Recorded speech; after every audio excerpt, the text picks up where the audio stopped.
안녕하세요. 논리적으로 생각하는 국어 양병철입니다. 여러분들 만나서 반갑습니다. 오늘은 2019년 4월 고3 모의고사에 출제된 비문학 지문이죠. 사회지문을 해설해 주도록 하겠습니다. 법과 관련된 지문이고 수험생들은 조금 부담스럽게 느끼는 내용입니다. 작년 수능에 법과 관련된 지문이 나왔었죠. 계약, 그 다음에 권리, 그 다음에 의무, 이런 것들에 대해서 출제가 된 적이 있습니다. 이게 법과 관련된 지문이기 때문에 전문적인 용어들이 좀 나오고 그래서 이해가 좀 어려울 수 있지만 여러분들이 비문학을 어떻게 공부하느냐에 따라서 여러분들이 이해 정도가 많이 달라질 수 있습니다. 그러니까 선생님이 전에 전기자동차를 해설하면서도 얘기했지만 시간이 부족하기 때문에 시간을 빨리 하는 데만 치중하지 마시고 내실 있는 공부를 좀 했으면 좋겠습니다. 그래서 여러분들이 6월이나 9월 모평 보기 전에 비문학 지문 하나하나를 정확하게 문단별로 요약을 해서 전체 구조를 이해하고 그리고 문제를 풀 때 답의 근거를 명확하게 여러분들이 이해해서 답을 찾는 이런 연습을 하시면 여러분도 점점점 비문학을 읽는 속도라든지 아니면 이해하는 능력도 아주 좋아질 겁니다. 자, 그럼 지금부터 책임 원칙과 관련된 지문을 해설해 주겠습니다. 첫 번째 문단을 보면 타인의 권리를 침해하여 손해를 야기하는 것은 불법행위라고 하는데 불법행위법은 불법행위를 발생한 손해를 피해자와 가해자에게 배분함으로써 불법행위를 억제하는 기능을 하는 게 불법행위법입니다. 됐죠? 그런데 법원이 어떠한 책임 원칙을 적용하느냐에 따라서 불법행위에 따른 손해가 다르게 배분되며 불법행위 억제 효과도 좀 다르답니다. 알았죠? 그래서 법정제학에서는 법원이 적용 가능한 책임 원칙들을 분석하여 효율적으로 불법행위를 억제할 수 있는 책임 원칙을 찾고자 하는 게 법경제학이다. 이렇게 돼 있어요.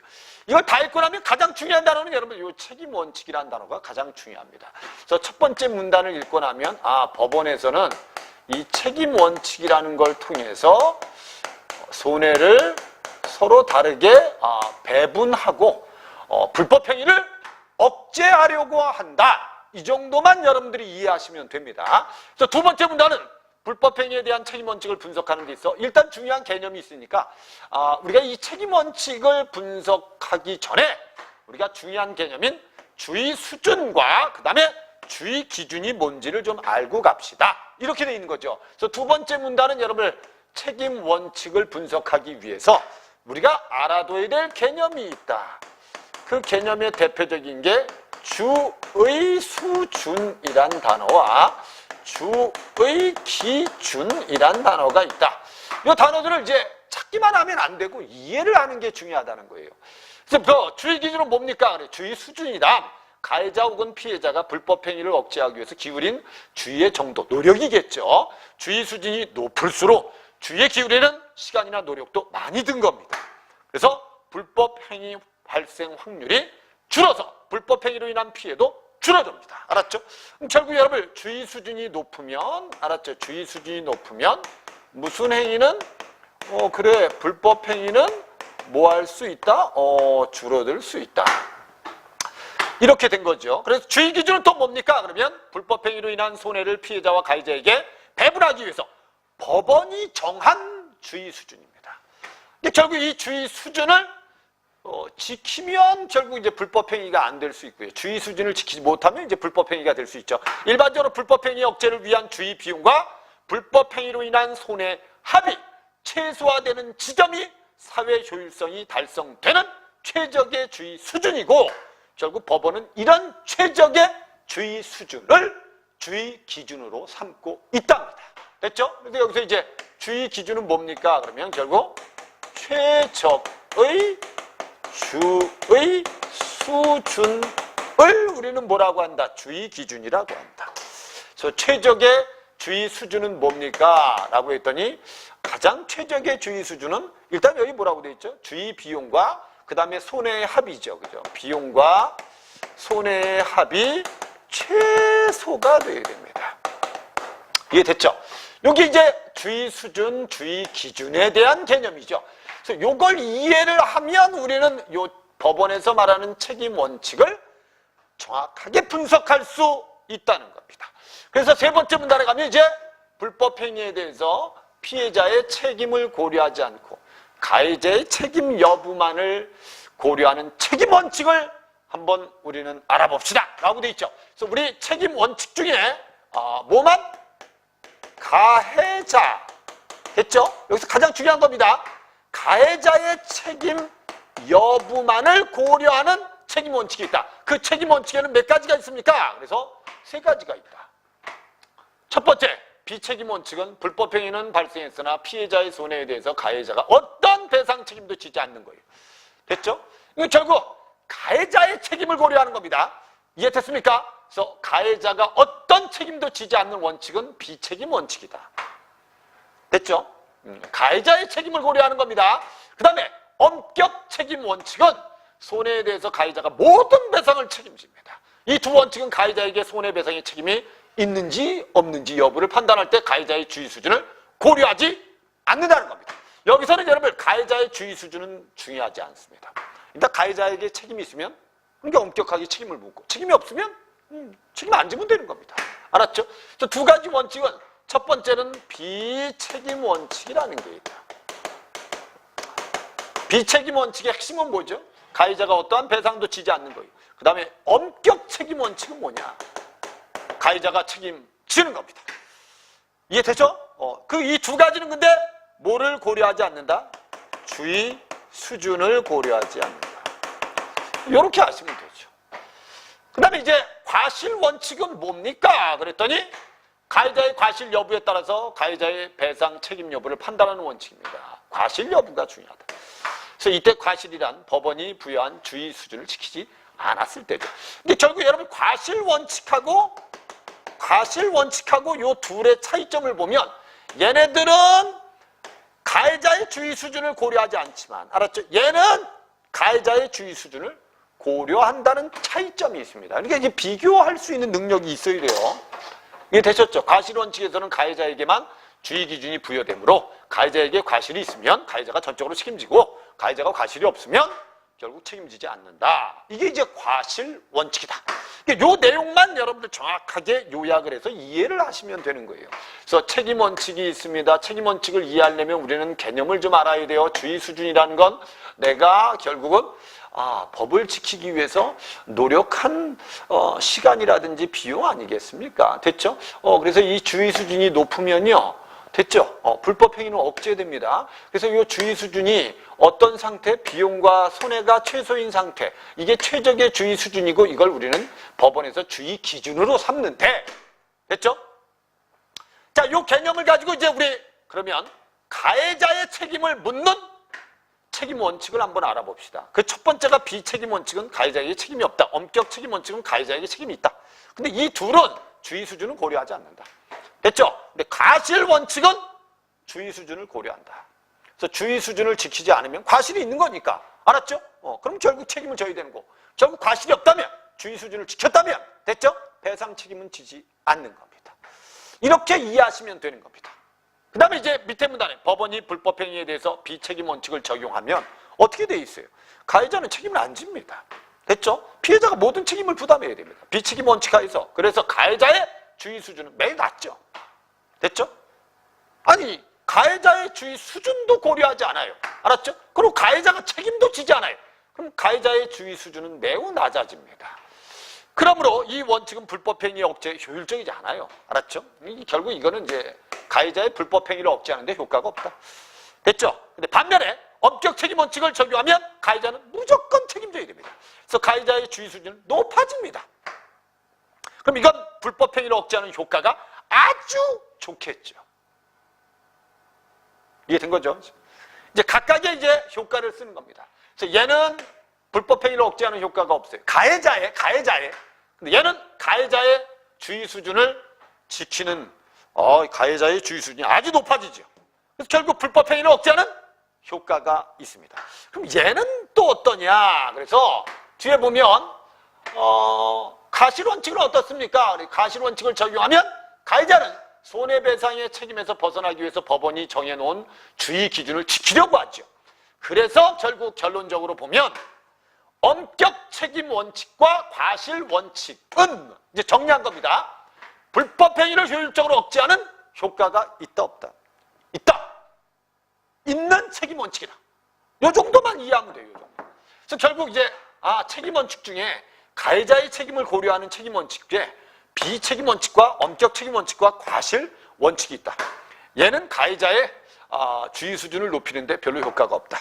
엄격 책임 원칙이나 과실 원칙은 가해자의 주의 수준을 높이는데, 즉 불법 행위를 억제하는데 효과가 있다. 이게 다예요.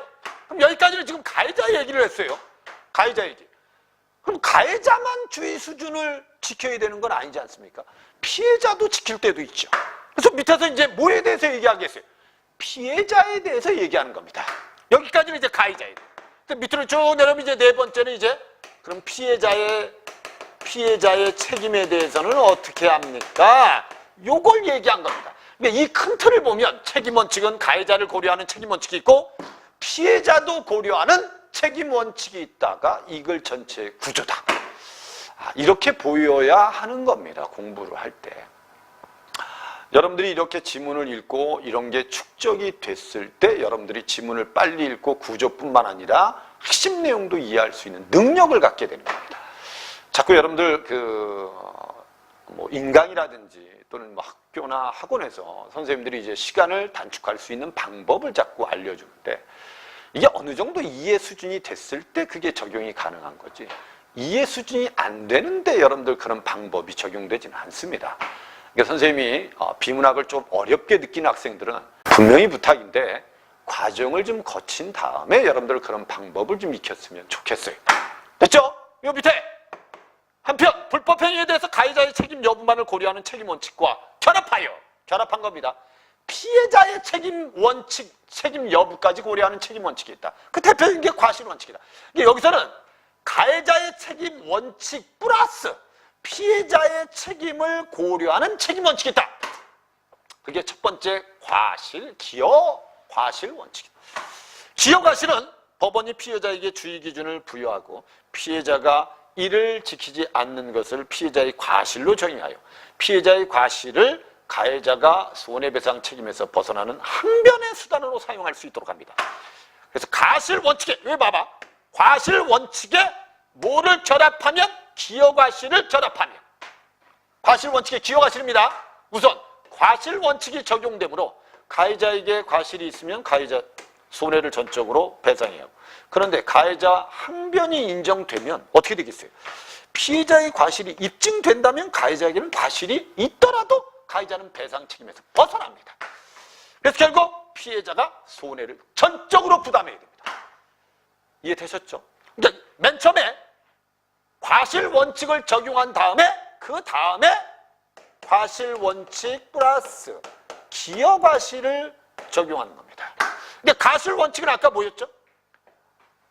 가해자에게 과실이 있으면 가해자가 책임져야 되고 가해자에게 과실이 없으면 가해자는 책임 안 지면 됩니다. 그래서 이 과실 원칙에 기여 과실을 결합하면 당연히 가해자가 과실이 없으면 책임 안 지면 되는데 가해자가 과실이 없다는 걸 기여 과실을 결합해서 분명히 내가 책임이 없다는 걸 입증을 하면 그럼 결국 누가 과실이 있는 겁니다. 피해자가 과실이 있다는 걸 입증하면 가해자는 어떤 책임도 지지 않는다는 겁니다. 그게 바로 기여 과실입니다. 됐죠? 그래서 피해자의 과실이 입증되면 가해자에게 과실이 있더라도 가해자는 배상 책임에서 벗어나게 되고 피해자가 손해를 전적으로 부담해야 됩니다. 결국 가해자에게만 최적의 주의 수준이 유도되던 과실 원칙에 기여 과실이 결합된 피해자에게도 최적의 주의 수준이 유도된 효과가 있다는 거죠. 이거는 가해자한테도 효과가 있고 피해자한테도 불법 행위를 억제하는 효과가 있다는 겁니다. 오케이?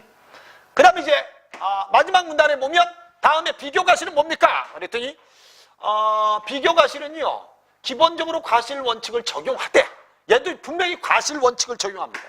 그러니까 과실 원칙을 적용하되 플러스 여기다 비교 과실을 적용한다. 됐죠? 그래서 이건 뭡니까? 피해자에게 주의 수준을 부여한다는 특징이 있습니다. 가해자에게 과실이 없으면 배상 책임은 없습니다. 됐죠? 이거는 예를 과실 원칙이니까. 됐죠? 가해자에게 과실이 없으면 배상 책임, 가해자에게 과실이 있으면 피해자에게 과실이 없으면 당연히 가해자의 책임, 배상 책임이 있습니다. 무슨 말인지 이해되죠? 그리고 피해자와 가해자 모두에게 과실이 있는 경우에는 과실의 크기에 비례하여 손해에 대한 책임을 분담하는 겁니다. 과실의 크기에 비례하여 책임을 분담하는 게 바로 뭐다? 비교과실이다. 그럼 우리는 여러분 얘하고 또 얘 책임은 뭐냐? 차이는 뭐냐죠? 차이는 과실 원칙에다 기여과실을 하면 결국 과실 원칙에 기여과실을 결합하면 가해자가 자기가 책임이 없다, 자기가 불법행위를 하지 않았다는 걸 피해자의 과실을 통해서 항변을 한다면 어떻게 되죠? 가해자는 전적으로 책임질 필요가 없습니다. 근데 비교과실은 여러분 과실의 크기에 비례해서 손해에 대한 책임을 분담하는 겁니다. 이 원칙 하에서 가해자와 피해자는 각각의 주의 기준을 지키고자 하죠. 그래서 비교과실은 양측의 과실이 있다고 하더라도 과실이 큰 쪽이 더 많은 손해를 부담해야 하므로 양측은 조금이라도 더 높은 주의 수준을 이끌 수 있고요. 그래서 비교과실은 불법행위를 효율적으로 억제하는 책임 원칙입니다. 그래서 기여과실 원칙 하에서 피해자의 과실이 가해자의 과실보다 작아도 가해자가 항변을 통해 배상에서 벗어날 수 있지만 비교과실은 그럴 수 없다는 겁니다. 이해되셨죠? 그래서 둘의 차이점을 쓰고 있습니다. 그럼 여기까지 보면 그래, 각각의 차이를 한번 봅시다. 얘는 가해자에게 불법행위를 억제하는 효과가 없습니다. 얘는 가해자의 불법행위를 억제하는 효과가 있어요. 됐죠? 얘도 가해자의 불법행위를 억제하는 효과가 있어요. 됐죠?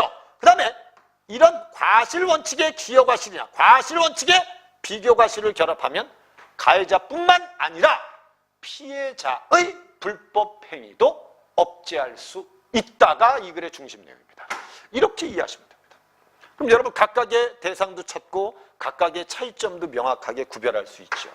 그래서 이렇게 구별한 다음에 여러분들이 이제 문제를 풀면 되는 겁니다. 이해되셨죠? 문제 한번 볼까요?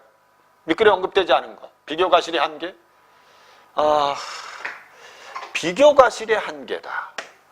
불법행위의 개념? 있었다. 첫 번째 문단에. 불법행위, 행위법의 기능 있었다. 주의 수준, 있었다. 그죠? 비교과실, 차이점, 마지막 문단에 있었다. 그러면 답은 1번이 답이다. 이렇게 찾으면 돼요. 그러니까 혼자 문제를 풀 때는 여러분들 제발 부탁인데 정답이 아닌 것도 왜 정답이 아닌지를 명확하게 이해를 하면서 공부를 하세요.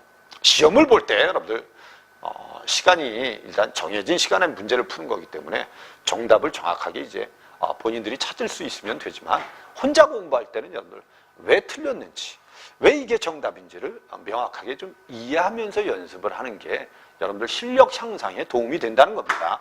자, 그 다음에 기억 디귿에 대한 설명으로 적절한 걸 찾아내면, 기억은 여러분들 뭐냐면 비책임 원칙이죠. 니은은 뭐냐면 니은은 뭐가 니은이었죠? 비책임 과실 원칙입니다. 과실 원칙. 그 다음에 디귿은 밑으로 쭉 내려오면 기여과실이었죠. 그죠? 자, 이 세 가지를 비교해 봅시다. 아까 선생님이 얘기했잖아요. 그죠?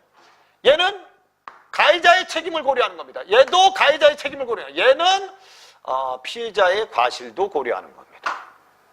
이해되셨죠? 그럼 기억은 불법행위 억제 효율적이지 않습니다. 가해자의 불법행위를 억제하는데 효과 없어요. 니은은 피해자의 책임 여부 아닙니다. 가해자의 책임 여부만 묻습니다. 디귿은 가해자의 책임 여부만 고려한다? 아닙니다. 디귿은 가해자와 피해자의 과실을 고려하죠. 특히 피해자의 과실을 고려해서 피해자가 과실이 있으면 가해자는 책임 안 지고 피해자가 과실이 없으면 가해자가 책임져야 돼요. 그래서 이거는 여러분 피해자의 과실을 고려한다고 보시면 됩니다.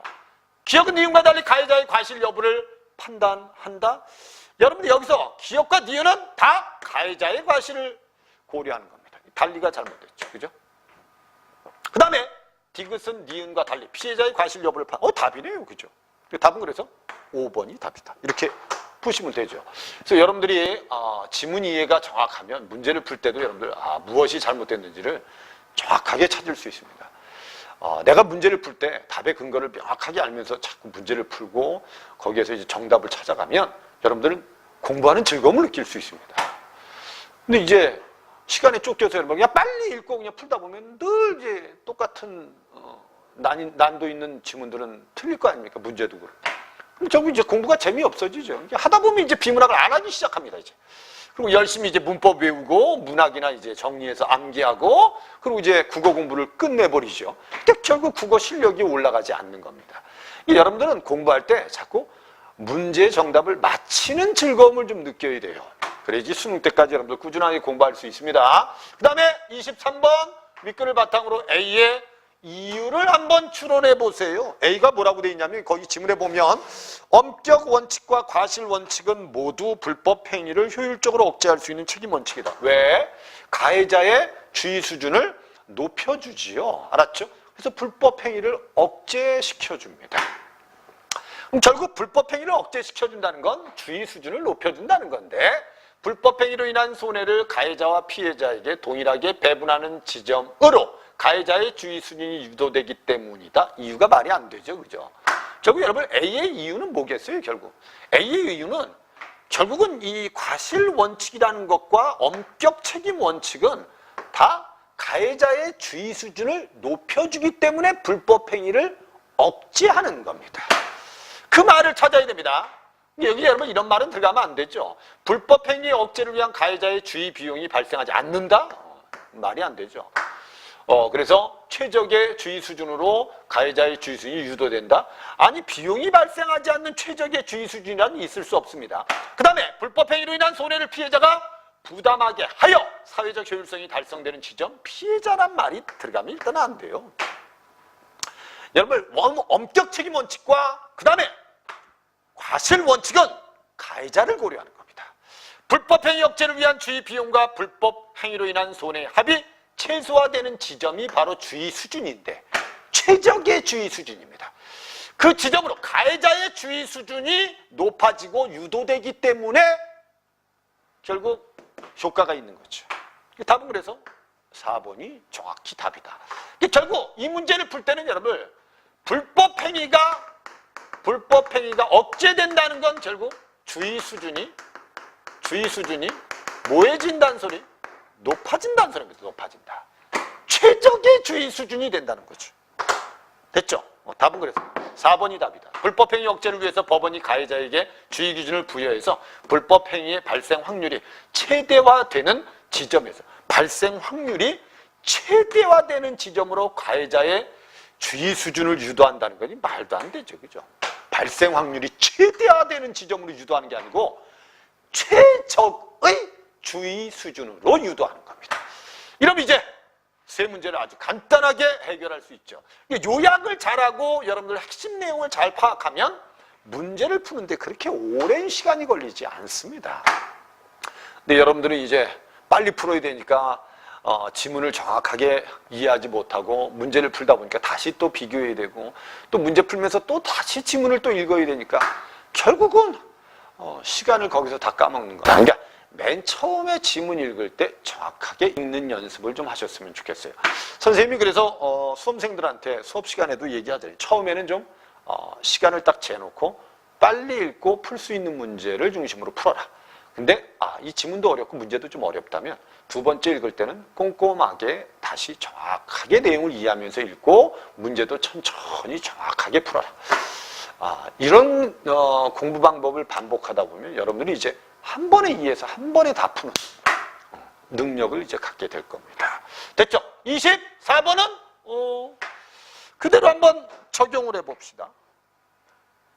갑은 의리제조한 의리제조했어요. 의리제조한 거고 됐죠? 변압기를 구입하여 공장에 설치했는데 한 달 후 변압기에 갑자기 화재가 발생했어요. 소화기로 진화하려는 순간 변압기에 폭발이 돼서 큰 화상을 입었어요. 갑이 피해잖아요. 이에 대해서 을은 변압기 아무런 문제가 없다고 주장합니다.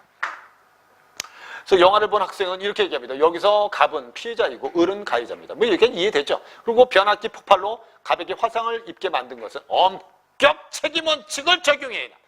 결국 누가 다 책임을 져야 된다는 거예요. 을이 다 책임을 져야 됩니다. 됐죠? 가해자의 책임입니다. 가해자의 책임. 됐죠? 그럼 밑에 1번에 보면 학생은 갑에게 화상을 입게 만든 것을 불법 행위로 보고 학생은 갑이 입은 화상에 대한 모든 배상 책임을 을이 져야 됩니다.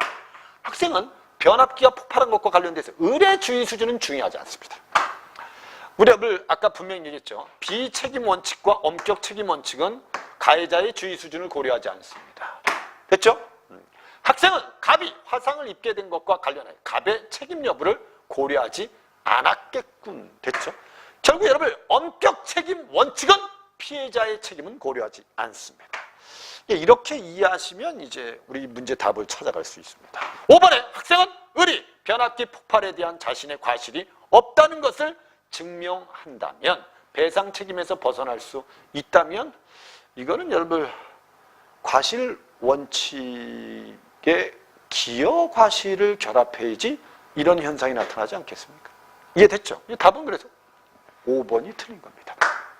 됐죠? 그래서 의리 가해자고, 그리고 결국은 자신이 과실이 없다는 것을 증명한다면 배상 책임에서 벗어날 수 있다는 건 이거는 엄격 책임 원칙이 아니고 과실 원칙이 적용된 거라고 보시면 됩니다. 됐죠? 답은 그래서 5번이 답이 되면 됩니다. 대부분 학생들이 제일 많이 틀린 문제는 이제 25번입니다. 이걸 이제 어떻게 이해해야 되나. 그래서 거기 여러분 25번 문제 보면 여기 피해자, 잘 안 보이죠 여러분들? 시험지를 보면서 여러분들 좀 확인하셨으면 좋겠습니다. 여기는 피해자의 주의 수준이고요. 그다음에 여기 가해자의 주의 수준인데, 여기 보면 가해자의 주의 기준입니다. 얘가 기준이에요. 알았죠? 얘가 기준입니다. 여기에 이제 기준선이 이렇게 딱 있어요. 그러면 이 A 지점에서는 여러분 어떻게 된 거죠? 피해자, 가해자의 주의 수준은 주의 수준을 여기를 넘지 않았잖아요. 넘지 않았다는 건 얘는 주의 수준을 지킨 거예요. 주의 기준을 지킨 거예요. 이게 주의 기준입니다. 이게 됐죠? 근데 결국 피해자는 주의 기준을 지키지 못했다고 보시면 됩니다. 여기를 보면 어떻게 보면 되죠? 주의 기준이야. 주의 기준. 알았죠? 결국 A는 피해자는 주의 기준을 지켰는데, 알았죠? 선생님 말을 잘못했네요. 수정하겠습니다. 근데 결국 가해자는 주의 기준을 지키지 못했다는 겁니다. 이거. 얘는 둘 다 못 지킨 겁니다. 둘 다. 얘는 둘 다 지킨 거예요. 알았죠? 얘는 어떻게 되면 돼요? 얘는 일단 가해자의 주의 기준은 지켰지만 피해자의 주의 기준은 지키지 못했다지요. 이렇게 이해하고 문제를 푸시면 돼요. 그래서 거기 선택지를 보면 첫 번째 이렇게 되어 있습니다. A의 경우, A입니다. A. 자, A의 경우입니다. 자, 여기 보면 여기가 주의 기준이에요. 근데 A는 여기 있었습니다. 됐죠? A의 경우는 가해자는 뭐를? 주의 기준을 지키지 않았죠. 이 기준을 지키지 못했어요. 근데 피해자는 결국 주의 기준을 지켰죠. 요 주의 기준을 넘었습니다. 알았죠? 요거보다 주의 기준을 못 넘었죠. 그래서 비교 과실을 적용하면 결국 가해자에게 책임이 있는. 맞네. 그럼 결국 여러분, 아니 가해자하고 피해자 중에서 가해자는 지금 주의 기준을 지키지 못했고 피해자는 주의 기준을 지켰다면 과실은 누구한테 있는 겁니까? 가해자한테 있죠. 가해자가 책임져야 됩니다. B의 경우를 보면 B입니다. B의 경우를 보면 B는 여기죠. B는 여기입니다. B는 지금 가해자의 주의 수준도 그 다음에 피해자의 주의 수준도 다 지켰습니다. 됐죠? 그래서 가해자는 주의 기준을 지켰고 과실원칙을 적용하면 과실원칙입니다. 가해자가 주의 기준을 지켜서 과실이 없다고 판정이 되면 결국 가해자는 배상 책임이 없는 겁니다. 과실원칙에서. C의 경우를 보면 C는 여기입니다. 둘 다 안 지킨 겁니다. 가해자는 결국 지키지 않았고 피해자도 지키지 않았으므로 과실원칙의 기여과실을 결합하면 결국 가해자는 항변이 인정되면 피해자가 손해를 부담. 이게 원래 과실원칙의 기여과실을 결합하면 결국은 피해자의 과실이 인정이 되면 결국 가해자는 책임 안 지고요. 피해자의 과실이 인정되지 않으면 이제 가해자가 모두 책임져야 됩니다. 이해되신 거죠? 이렇게 확인하면 됩니다. 그 다음에 A하고 C의 경우인데 A하고 C의 경우가 요 경우입니다. 요 경우. 요 경우는 결국 가해자는 주의 기준을 지키지 못했어요. 됐죠? C의 경우 가해자는 주의 기준을 지키지 않았죠. 과실원칙을 적용하면 과실원칙이에요. 그럼 가해자가 결국 과실이 있어요. 그럼 가해자가 무조건 책임져야 됩니다. 과실원칙. 이해되셨습니까? 가실 원칙에서는 가해자가 과실이 있다는 게 인정이 돼버리면 피해자의 과실과 상관없이 그냥 무조건 가해자가 책임져야 됩니다. 근데 이제 피해자의 과실이 인정되면 가해자는 책임을 안 지는 겁니다. 그게 바로 과실 원칙이다. 이렇게 보시면 돼요. 이해되셨죠? 그 다음에 B하고 D의 경우를 보겠습니다. B하고 D의 경우는 여기인데요. 알았죠? B하고 D의 경우. 얘네들은 다 가해자가 뭐를 지켰죠? 주의기준을 지켰습니다. 그래서 가해자는 분명히 주의기준을 지켰어요. 여기까지 맞죠?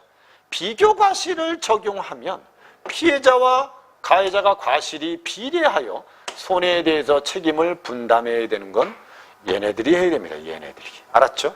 C가 해야 되는 겁니다. 얘네들이 하는 게 아닙니다. 일단 여러분 여기 보면 가해자는 일단 주의기준을 다 지켰습니다. 근데 여기서는 피해자도 주의기준을 지켰죠. 근데 얘가 주의기준을 지키지 못했어요. 그럼 얘는 결국은 피해자가 다 책임져야 됩니다. 가해자는 책임질 필요가 없어요. 됐죠? 그래서 왜? 가해자는 주의기준을 지켰으니까. 근데 비교과실을 적용하면 피해자와 가해자가 과실이 비례하여서 손해에 대한 책임을 분담한다. 이 C가 되는 게 맞습니다. 비교과실은. 결국은 C는 가해자도 주의기준을 못 지켰고 그 다음에 피해자도 주의기준을 못 지켰어요. 둘 다 과실이 있어요. 그럼 둘 다 과실이 인정되면 그때는 이제 비교과실을 하면 됩니다. 근데 결국 B하고 D라고 보면 안 된다는 거죠. 이 답이 그래서 5번이 답이 되는 게 맞습니다. 자, 이걸 구체적인 사례를 다 우리가 머릿속에 가지고 있어야지 문제를 풀 수 있는 겁니까? 그건 아닙니다. 그러니까 선생님이 요약한 요 내용만 가지고 문제를 풀 수 있어야 합니다. 그러니까 이게 법원에서 말하는 책임원칙, 그걸 이해하려면 주의 수준과 주의 기준을 이해해야 돼요. 그럼 자, 첫 번째 가해자의 책임을 고려하는 책임원칙에는 비책임원칙과 엄격 책임원칙과 가실 책임원칙이 있습니다. 그럼 이 셋은 다 누구를 고려하는 거다? 가해자를 고려하는 겁니다. 근데 가해자만 고려하다 보니까 결국 피해자의 주의 수준을 높일 수가 없죠. 그래서 피해자의 과실을 고려하는 게 바로 기여과실과 무슨 과실이다? 비교과실이다. 이 내용을 이해하면 이 문제를 푸는데 다 적용을 할 수 있다는 거죠. 그러니까 선생님이 부탁하는 건 비문학 공부를 할 때 하루에 내가 3지문, 4지문 정도를 매일 공부한다 라고 해서 여러분들 성적이 올라가는 게 아닙니다. 그 3지문, 4지문을 어떻게 공부하느냐가 중요합니다. 그래서 비문학에 자신이 없는 학생들은 지문을 읽으면서 중심 내용이나 중심 대상들을 지문 옆에다 이렇게 쓰면서 요약하는 연습을 먼저 하세요. 그리고 이게 어느 정도 익숙해지면 여러분들이 쓰지 않고도 머릿속에 중심 내용들을 남길 수 있어. 알았죠? 그 다음에 글의 구조도 볼 수 있어요. 그럼 그 중심 내용을 가지고 문제를 푸는 연습을 하라고 합니다. 그럼 여러분들이 아마 한 달이나 2달 정도 좀 매일 꼼꼼하게 여러분들 준비를 하면 그 이후에는 여러분들이 비문학을 좀 빨리 읽으면서도 머릿속에 핵심 내용과 글의 구조를 남겨서 문제를 푸는 능력을 갖게 될 겁니다. 알았죠? 오늘 해설은 여기까지 하겠습니다. 선생님하고는 다음 해설 시간에 만나기로 하고요. 일단 4월 말부터 5월 초까지 고3 학생들은 이제 중간고사 준비를 해야 됩니다. 그 준비 끝나고 나면 이제 5월 달에 열심히 여러분들 모의평가 준비해서 좋은 결과 만드시고 그 모의평가를 바탕으로 해서 내가 수시를 어떻게 지원해야 하는지 그 지원 전략도 어느 정도는 여러분들이 가지고 있을 필요가 있습니다. 오늘 수업 듣는다고 고생했습니다. 선생님하고는 다음 해설 시간에 만나도록 하겠습니다. 감사합니다.